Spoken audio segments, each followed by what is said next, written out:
Telangana politics పొలంబాట పట్టాయి. కాంగ్రెస్ పాలనలో రైతులకు కన్నీళ్లే దిక్కయ్యాయని మాజీ సీఎం కేసీఆర్ మండిపడుతున్నారు. పంటలు నాశనమైతే కనీసం పట్టించుకున్న పాపాన పోలేదన్నారు. కేసీఆర్ ఫ్రస్ట్రేషన్ లో మాట్లాడుతున్నారని కౌంటర్ ఇచ్చారు మంత్రి ఉత్తమ్ కుమార్ రెడ్డి. పార్టీ విచ్ఛిన్నమవుతుందనే భయంతోనే కేసీఆర్ బయటకు వచ్చారని ఆరోపించారు. ఇటు ఉత్తమ్ వ్యాఖ్యల్ని మాజీ మంత్రి హరీష్ రావు ఖండించారు. సమైక్యాంధ్రలోనే బాగుందని ఎలా అంటారని ఉత్తమ్ను నిలదీశారు హరీష్ రావు. సుమారు 500 కోట్ల రూపాయలను పంచినాం రైతులకు. మేము ఇవాళ లేదండి, రాలవరం వాడికి అడిగే దిక్కు లేదు. ఓ మంత్రి ఓడు, ఎమ్మెల్యే ఓడు, అధికారుల బృందాలు పంపించారు. దొంగలు కదా ముఖం సాటేసినట్టు. ముఖ్యమంత్రికి అయితే పట్టేలేదు, ఢిల్లీ యాత్రలే సరిపోతాయి. ఏదేమైనా నాకు అర్థం కాదు.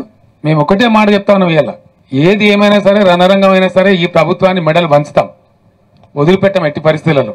అబద్ధాలు వాస్తవాలని వక్రీకరించడం, ఒక ఫ్రస్ట్రేషన్, ఒక డిప్రెషన్, పవర్ పోవడమే కాదు, గవర్నమెంట్ పోవడమే కాదు, ఇప్పుడు పార్టీ కూడా మిగలదేమనో భయంతో బయటికి రావడం తప్పితే మరొకటి కాదు.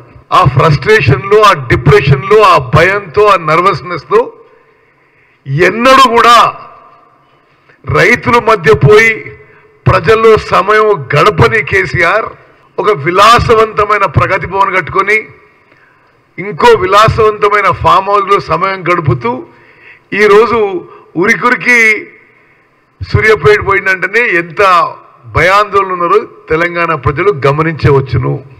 కానీ ఇదే ఉత్తమ్ కుమార్ రెడ్డి ఆయనకు మంత్రి పదవి కాపాడుకోవడం కోసం పెదవులు మూసుకున్న ఈ ఉత్తమ్ కుమార్ రెడ్డి గారు ఇలా కేసీఆర్ గారిని విమర్శిస్తా ఉన్నాడు. నువ్వు ఆ రోజు ఎందుకు మాట్లాడలే? ఒకటే రాష్ట్రం, ఒకటే ముఖ్యమంత్రి, ఒకటే ప్రభుత్వం, నువ్వు మంత్రిగా ఉంటావు.